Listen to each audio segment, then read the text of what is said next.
So yeah, J.K. Rowling, it turns out she was right. J.K. Rowling was correct. Exist. I mean, J.K. Rowling has come under a lot of fire over the last few years for stance on trans issues. For context, J.K. Rowling was always a darling of the liberal left. In a speech to Harvard graduates in 2008, she described her first job out of university at Amnesty International, how moved she was by stories of people in deprived countries suffering under war and repression. In 2010, she wrote movingly of having relied on the welfare state when her life hit rock bottom, and explained why she was happy to keep paying British taxes, even though she's a billionaire and could easily afford to offshore her wealth. And she famously gave so much money to charity in 2011, she gave 16% of her net worth, that she was knocked off the Forbes billionaires list the next year. Most recently, she pledged to match up to £1 million in donations to her charity Lumos for its work helping vulnerable children in Ukraine. And she obviously also has LGBTQ and ethnic minority characters in her books, helping children to see that, this is normal and it's fine and don't discriminate and all the rest of it. So, yeah, she was always, just the sort of paragon of leftist virtue. But the left turned her into a witch when she spoke out against the prevailing orthodoxy on trans issues. So she responded to the trend in women being described in NHS literature as things like cervix owners and people who menstruate. So she had this tweet, the next tab. I suppose we should be grateful they at least admit that you own the cervix. It doesn't belong to the state. Yeah. Anyway. Yeah, so she said, yeah, that's a good point, yeah. I mean, until Labour get back in. But, so this is what she said. People who menstruate, I'm sure there used to be a good word for those people. Someone help me out. Wumban, wimpund, woomud. She obviously means women. But apparently, I like Woobud. Apparently, this is horrifically transphobic because trans women don't menstruate. Trans men can menstruate because they've still got the ovaries and all that kind of stuff. But I mean, a bigger problem with this that J.K. Rowling's highlighting is when you have NHS literature and instead of saying woman, everybody knows what a woman is. And if you're learning English as a second language, if you're a refugee that's come to the UK. You're going to know what woman means. It's going to be one of the first words you learn. But you're not going to know what a cervix is. And you're not going to know what a person who menstruates is. So it creates a barrier for people who maybe are less educated or speak English as a second language. Or speak English as a first language. I don't know what the hell you're on about. Yeah, or just people who have common sense and are used to calling women women. It creates a barrier that means it's harder for them to access services and get information. So we need to sort of make that as simple as possible. And also it doesn't make any sense. Anybody if you've transitioned and so you're a trans man but you've still got the cervix and stuff, that when people are talking about women, when NHS literature refers to women, so problems you can have with your cervix or whatever, it refers to you. Nobody's out there going, well, I'm not a woman anymore. They know it refers to them. So it's solving a problem that doesn't even exist. So J.K. Rowling also said, some of the other stuff she said, if sex is real, there's no same-sex attraction. If sex isn't real, the lived reality of women globally is erased. I know and love trans people, but erasing the concept of sex removes the ability of many to meaningfully discuss their lives. It isn't hate to speak the truth.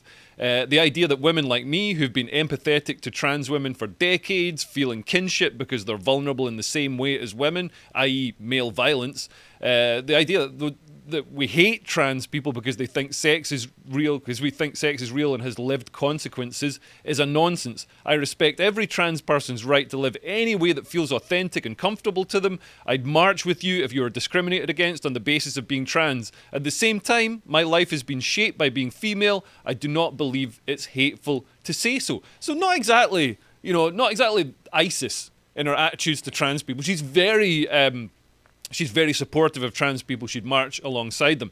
She detailed her stance in a blog post that got a lot of abuse. And she says she's got 5 reasons for being worried about the new trans activism. So she has a charitable trust that focuses on alleviating social deprivation in Scotland.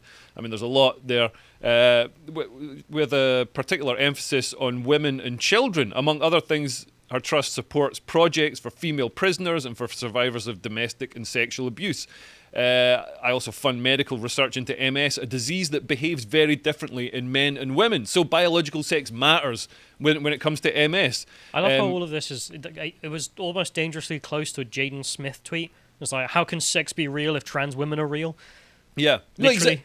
Exactly. And that's what she says. So she says the new trans ideology, the new trans activism is eroding the legal definition of sex and replacing it with gender, which is, something you can just, I'm a man. Anybody can say I'm a man and be a man. Anybody can say I'm a woman and be a woman. So then you don't have the legal defined split between biological sex, female and male, which you need for health reasons, and for same sex, for safety reasons as well. So the second reason, this is the second reason she gives. She says, I'm an ex-teacher and the founder of a children's charity, which gives me an interest in both education and safeguarding. Like many others, I have deep concerns about the effect that the trans rights movement is having on both. The third is that as a much banned author, I'm interested in freedom of speech and have publicly defended it, even Donald Trump. The fourth is where things start to get truly personal. I'm concerned about the huge explosion in young women wishing to transition, and also about the increasing numbers who seem to be detransitioning, so returning to their original natal sex, because they regret taking steps that have, in some cases, altered their bodies irrevocably and taken away their fertility. Some say they decided to transition after realizing they were same-sex attracted, so, transitioning in that case is sort of erasing gay people, which doesn't sound very progressive. And also that transitioning was driven partly by homophobia, either in society or in their families. And we see this, not just in families in our society. In Iran, it's got one of the highest levels of transitioning in the world. Because if you're gay in Iran, you're not allowed to be gay. You got two choices: death or imprisonment. Or you can transition, and then you're heterosexual because you were a woman the whole time, bro. Yeah. It was just heterosexual anal sex. Yeah, and believe it or not, the horrible circumstances that also applies to rape. So Yeah. if you're a victim of rape as a man, you have to still go along with that. Yeah, It's just mad. yeah, and the Iranian regime isn't the most progressive regime. I don't know if you've seen what they're doing to women. Didn't you tell me the Taliban have denounced them? The Taliban actually denounced them. Taliban were like, whoa, just stop educating them, don't let them work, and maybe beat them up a bit. You're not allowed to kill them. So if you're It is more reasonable. Yeah, if you're aligned with the Iranian theocracy on trans issues, you might want to just question whether you're following the right track, whether you might be slightly misogynist and slightly homophobic. So J.K. Rowling continues, most people probably aren't aware, I certainly wasn't until I started researching this issue properly, that 10 years ago, the majority of people wanting to transition to the opposite sex were male. So male to female transitioning. That ratio has now reversed. The UK has experienced a 4,400% increase in girls being referred for transitioning treatment. Autistic girls are hugely overrepresented in their numbers, and we've seen this with it's replaced eating disorders as a sort of social contagion, and the way that pubescent or prepubescent girls want to control their body and stop it developing sexually to avoid all the sort of scrutiny and approaches from men and stuff. And now 3/4 of the child gender transitioning is girls transitioning to boys. It used to be, overwhelmingly boys transitioning to girls. And the fifth reason she gives is she says, I've been in the public eye now for over 20 years and I've never talked publicly about being a domestic abuse and sexual assault survivor. This isn't because I'm ashamed of those things, but because they're traumatic to revisit and remember. I also feel protective of my daughter. I didn't want to claim sole ownership of a story that belongs to her too. However, a short while ago, I asked her how she'd feel if I was publicly honest about that part of my life, and she encouraged me to go ahead. I'm mentioning these things now not in an attempt to garner sympathy, but out of solidarity with the huge numbers of women who have histories like mine who've been slurred as bigots for having concerns around single-sex spaces.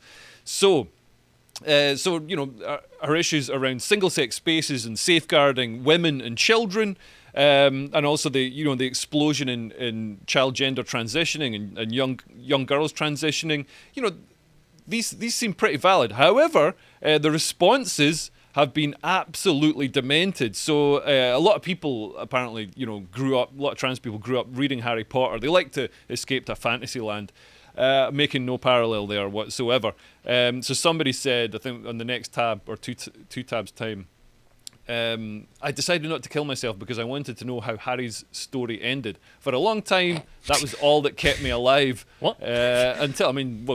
She's lucky that it's a long series of books. Yeah, if she got, I I don't know, I'm rich, so bugger off. Yeah. Imagine if she just picked up a Beano. Would have killed herself 10 minutes later. Get to the end pretty quick. But so you just insulted him to my face. I hate you. That's what they've tweeted at J.K. Rowling. Emma Watson, who got famous playing one of the people in the Harry Potter films. I don't watch them. I'm not a child or an idiot. Emma Watson, who'd probably be working in a Pizza Express if it wasn't for J.K. Rowling, says that trans people are who they say they are and deserve to live their lives without constantly being questioned or told that they aren't who they say they are. But I mean, under the gender ideology, anybody is a woman by just saying they're a woman. So I'm a woman right now. So Emma Watson thinks I'm a woman? I mean, that's ridiculous. I'm obviously not a woman. I am a woman, though. But I don't know what to say anymore. yeah. And also, Emma Watson followed up by saying, I donate to Mermaids Gender. That's a child gender charity. Well, child abuse charity. Yeah, we're going to come to that in a moment. Daniel Radcliffe also weighed in. He said, transgender women are women. Any statement to the contrary erases the identity and dignity of transgender people and goes against all advice given by professional healthcare associations. Blah, But it blah, also blah, blah. erases the dignity and existence of women and goes against all healthcare associations' advice on what women are. So now what? But as Daniel says, who cares about them? Yeah. It's great to hear what a man says about women's rights. And he wrote this on the webpage. Allah Akbar, I stand with Iran, says Daniel Radcliffe. Yeah, he wrote this on the webpage for a charity called the Trevor Project, which actually sounds like a man called Trevor planning to transition.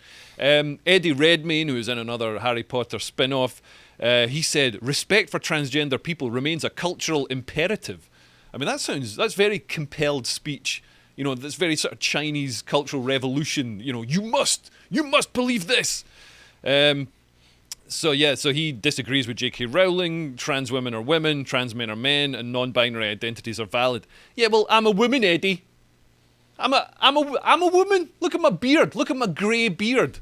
Look at my, I've got all the man stuff. I've got hairy chest and stuff. I'm a woman? That's just idiotic. You're this close to meeting him in real life and going, kiss me then. Yeah. Kiss me, Eddie, whatever your name is. And she also, so that's the response from celebrities who are made famous and made rich from her work. But J.K. Rowling also got thousands of rape and death threats. So, this is just a small section. If you click on them, it's absolutely mad. People just openly calling for her to be killed, for her to be raped. It's insane. There's several. If we click along, there's loads of these. Kill J.K. Rowling, die. That is a lot. Literally die. I will kill all you. these shut misogynist slurs as Can well. F all the way off. She is Dementor. She is Voldemort. Is it? That's a verified checkmark. I thought that was a Panjit right. Yeah, there's a lot of blue the English ticks. is terrible. A lot of blue ticks calling for J.K. Rowling to die. So yeah, people look at there's pictures of flames, all this sort of stuff. I'm going to punch J.K. Rowling in the face. Brianna Wu makes an everything. appearance. Just horrific As stuff. your game going, Brianna. Yeah. And people went as far as doxing her address. The next tab.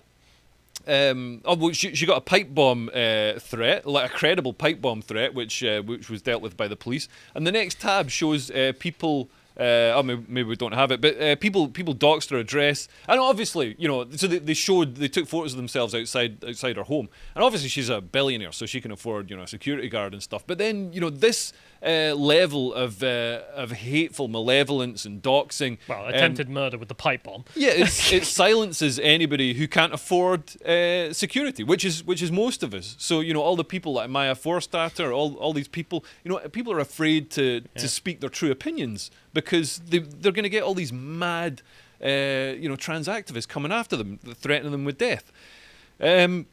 So yeah, and J.K. Rowling's response to all of this is just to say, I'm staying right here. I'm not changing my opinion. I'm staying resolute. I totally respect her for this. I'm staying resolute with this. You worry about your legacy. I'll worry about mine. And let's see about that legacy. If we move along to the next tab, so the Tavistock Gender Clinic, following legal action by Keira Bell, a former patient. This is a child gender clinic in London. So Keira Bell was a former patient who detransitioned, and she sued the clinic for treating her and not giving her options other than transitioning, was basically the gist of it. So there was an inquiry into the Tavistock clinic, and it revealed serious malpractice with doctors forcing puberty blockers and hormones down kids' necks like a foie gras goose farmer, and children being railroaded into chemical and surgical transitions, which they later regret. And this resulted in the clinic being closed and a pending lawsuit with lawyers expect about 1,000 families to join this medical negligence lawsuit alleging vulnerable children have been misdiagnosed and placed on a damaging medical pathway. So, puberty blockers, incredibly damaging to your body, can leave you sterile. And, as soon as it starts, you're on the pathway to full-on castration and surgery. And you're sort of coerced into it. In one case, they said to the kid, well, we could stop the process, but it means you won't get your therapy. And the kid was sort of dependent on the therapy to sort of need therapy right now. Yeah, totally. There are also allegations that Tavistock recklessly prescribed puberty blockers with harmful side effects and adopted an unquestioning affirmative approach to children identifying as transgender. Also, Mermaids, the charity that Emma Watson was raising money for, recently you'll have seen in the news and on Lotus Eater, so a trustee of Mermaids, this child gender charity, resigned after reports he spoke at a conference organised by a group that promotes support for paedophiles. This group is called Before You Act, and it calls for paedophiles to have the right to live in truth and dignity, and wants paedophilia to be recategorised, not as paedophilia but as MAPs, so minor attracted persons.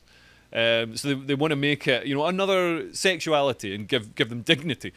Call me far right. I don't think paedophiles deserve dignity. I think we're still at the debate of right to live. Never mind right to live in dignity and harmony. Yeah. I mean, there's I think we need some backup from the Muslim community on this one. But yeah, maybe not.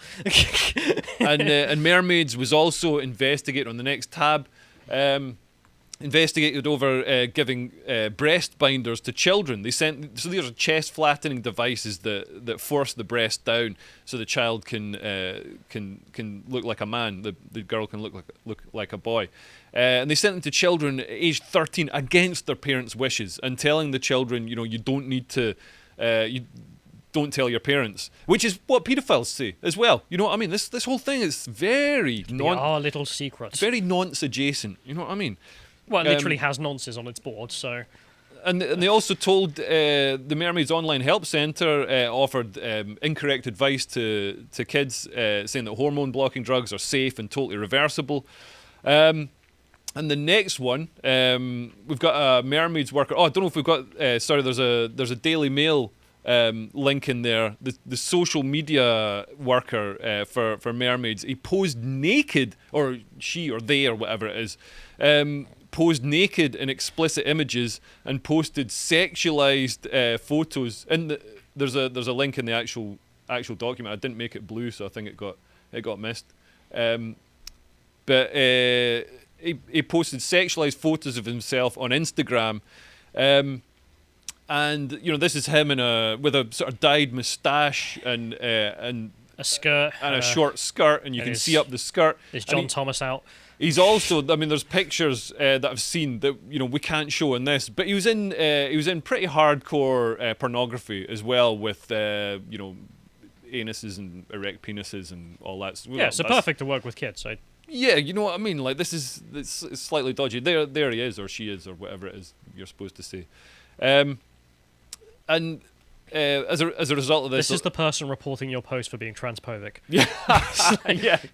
This is the person getting you fired from your job for being transphobic. While, he's, using his... they're in a sort of very noncy type environment. Because I'm getting nonce.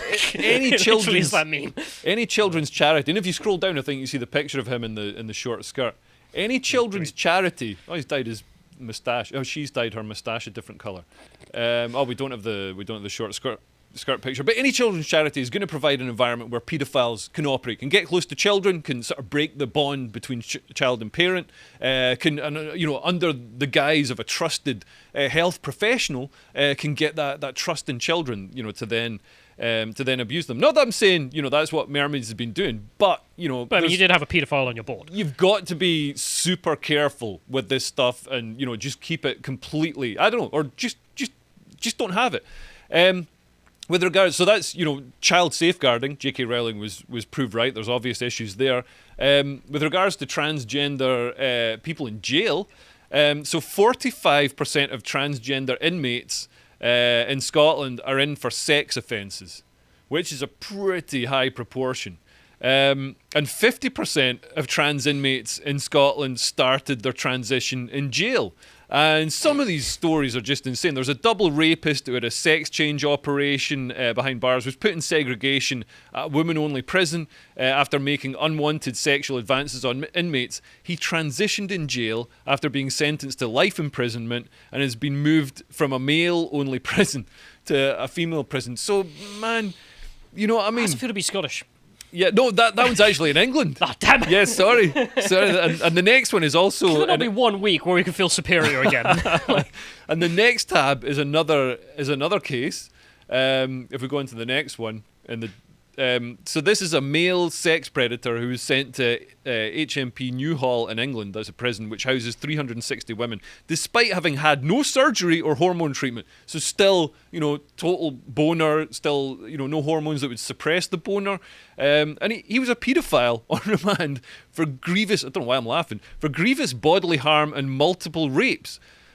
And they sent him to a women's prison because he said he was a woman, despite having no surgery. There, he or she is. I don't want to get That's banned Karen from White. Twitter. They think I think it said the image of this individual is not here, but Right. That's Karen White, who was also... Oh, so we don't have the picture of this one. But that's another famous one. Who there's Karen without her makeup. Still a woman. Still a woman. It doesn't need to conform to patriarchal gender values. Yeah. Do you remember the description of Karen from the judge? I don't know if you followed the case. I'm guessing it wasn't hot as hell. No, Karen was a danger to men, women, children, and animals. Oh my God! So just we've got rocks and vegetables. That's the only are thing that could be safe. around him. Right. Nice. So, Jesus. So yeah, and there's an literally obvious... anything that moves. There are obvious incentives for sex criminals to transition. Bear in mind that the data in Scotland shows that 45% of trans inmates in Scotland are in for sex offences, and 50% of trans inmates in Scotland start the transition in jail. There's an obvious incentive. You gain access to women. You get moved from the male prison to the female prison. Without having to take hormones or have any surgery or anything like that. Why don't paedophiles just start identifying as 10? So that'll be the next step. I mean, another thing that's sort of nonsense about the whole sort of trans thing is so the puberty blockers suspend the development. They stop puberty and keep that child in a childlike state until it reaches the age of consent. So obviously there could be an incentive for a paedophile there to be like, well, I want to be a paedophile, but I want to do it on somebody who's old enough that I don't go to jail. You know what I mean? It's very sinister. Yeah, that individual might go and work at Mermaids and actually do that. So yeah. So sex criminals, there's an incentive for them to transition to gain access to women by putting in the women's jails, and also the toilets are going to be nicer in the women's jail as well. But it also hides their identity, so they get a new name, which will hide the offences they've done. So when they get out, nobody will know that they were a sex offender. And it'll enable them to continue offending under their new name because everybody will have their guards down. And it's not just jails. So a Montreal sexual predator who falsely claimed to be transgender preyed on women at 2 Toronto women's shelters. The judge said he imposed the indefinite prison sentence because there existed a grave risk that he would commit more sex crimes and require strict supervision if he were to be returned to the community. So, all these cases are showing that J.K. Rowling was pretty much correct. We do need to have women-only, female-only spaces, and they need to be kept safe, and there are safeguarding issues around children with all this child gender transitioning. And by the way, there's a huge financial incentive for the child gender transitioning. So last year in the States, just in the States alone, this isn't Europe, which is also doing it. the child gender transitioning industry was worth $2 billion, and that's due to rise to $5 billion by 2030, and then by 2040 we're all going to be, at the current rate of growth, we're all going to be having gender transitions 3 times a week just to maintain the growth rate in the industry. And we're seeing, people are caught up in this sort of thing. They want to be good, they want to be kind, so they're like, oh, I support trans rights, without really thinking through the ramifications. And this really came home to me with there was a woman, you might have seen this video. She was in a changing room in Primark, and there was a fella in there who came in, and I don't know if he was filming, or in Primark there have been cases of, because they don't have segregated gender changing rooms, so anybody can go in, and so men have been filming or going in and being sexual or whatever, and being abusive. And so she's crying about it. But then during the video, I don't know if you've seen the full video. Here we go. So I was just in Primark in Cambridge, and I feel really stupid being emotional about this, but I was trying on some clothes, and it was a unisex changing room, which I'm really for, and I love that because, it makes everyone feel included. But twice, 2 men opened the curtain, walked in on me. Luckily, both times I was wearing fully clothed, but I could easily not have been. And it was 2 different people, clearly from the same group, and there was probably 100 changing rooms available. So it's not like, it was like, oh, is someone in here or not? It was, clearly. The first time it was like, as they walked in, they did it, and then the second time was, one of them said to the other one, oh, have you tried it on, can I see? And then he opened it, and both times I was so shocked, and I was like, oh, sorry, as if it was my fault. But I have to say though, Primark have been amazing. They were really, really good about it. They have walked me back to my car and everything because I was scared. Apparently it's not the first time it's happened, and security are watching back the tapes and seeing if they can find who it is. But I just want to say to people, please be careful, and if you go in the changing room, try not go on your own. I will never be doing that again. I would rather take it home, try it on, and then take it back and get refunded. So stay safe. And she says, I don't know if she says it in this one, and another one she says, I support obviously I support trans rights, blah blah blah. She said at the start there, I feel it's so good because it's inclusive, and I just immediately lost any sympathy for Charlotte. Yeah, there. It's like, this is she likes the changing rooms because they're inclusive, but if they're inclusive, then enjoy it. Provides this, this is what you want. It's those men could have just been like, oh no, their plausible deniability is, I'm a woman, and under gender ideology, you can just say you're a woman and be a woman, which is a total nonsense. J.K. Rowling was right, and this woman has been the victim of it and still doesn't see it. So I'm sorry, but people never seem to see the consequences of what they vote for. There are stories, if you ever read about any of the famines in the communist countries, of party members talking about how wonderful the party is as they're starving to death. And it's real. It's part of human nature that there are people literally that friggin' dumb, I guess. So anyway, J.K. Rowling was right, and I think she's going to be proved even righter over the next few years. She's going to become a rightist. Anyway. Thanks for watching this segment from the podcast of the Lotus Eaters. If you enjoyed that, you can subscribe to our website and become a premium member and access more of our content, including this recent compilation that Callum has mocked up of the Labour Party conference. This is multi-part because there is a lot to go over there. If you'd like to find more on Callum, you can find him on Getter at Callum. Thank you and goodbye.